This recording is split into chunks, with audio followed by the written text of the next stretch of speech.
Je vais appeler Dr Lizzie Cornet. Je vous demande d'applaudir s'il vous plaît. Vous allez comprendre et vous allez écouter par rapport à l'expertise.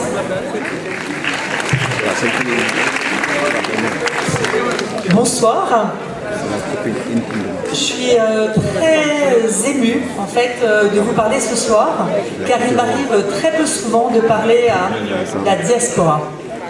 Il y a quelques années, ici même, j'ai rencontré avec une dame qui s'appelle Annick et qui n'est pas là, Oumar, et a débuté une aventure avec cette pharmacie communautaire et la maison de l'Artémisia, mais surtout a débuté une amitié.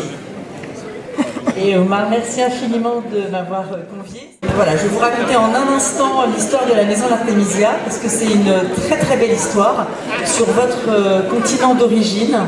Et je n'ai jamais habité en Afrique, mais en revanche, il y a 13 ans, quand un de mes amis a survécu à une crise de palu parce que une médecin lui avait donné de la tisane d'Artémisia annua en fin fond d'Éthiopie. En fait, je me suis dit, mais comment c'est possible en fait, de soigner vraiment cette maladie avec une tisane? Et tout a commencé par là. J'ai fait la bibliographie, regardé comment c'était possible.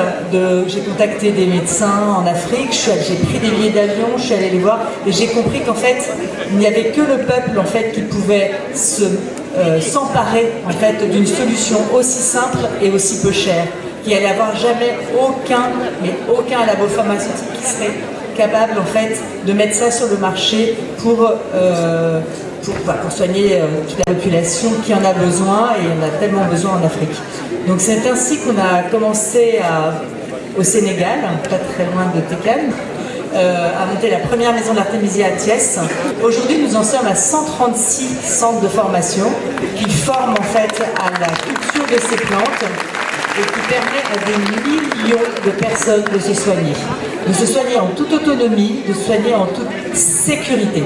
Donc c'est une belle aventure, c'est une grande aventure et c'est une aventure de cœur, c'est une aventure d'amitié. On est une communauté qui se battons pour monter ces centres de formation, pour permettre au maximum de personnes de pouvoir se soigner dans des villages lointains, dans des zones reculées, dans des zones de guerre. Et aujourd'hui, nous sortons, là je sors j'étais à Arusha en Tanzanie, on a monté le premier symposium international sur l'Artémisia. Il y avait 130 chercheurs du monde entier, 32 nationalités, des Chinois, des Américains, des Africains, des Indiens, il y avait deux. C'était le monde entier qui travaille sur l'Artémisia était là, et de nombreuses études, etc. vont pouvoir se faire pour augmenter nos connaissances en fait, sur ces plantes. Voilà, merci encore Oumar, merci d'être là, merci de cette collaboration avec la pharmacie communautaire, qui est un grand exemple d'autres maisons d'Artémisia. Voilà, comme disait la personne, je crois, précédente, voilà, d'une aventure personnelle, donc la guérison d'un copain.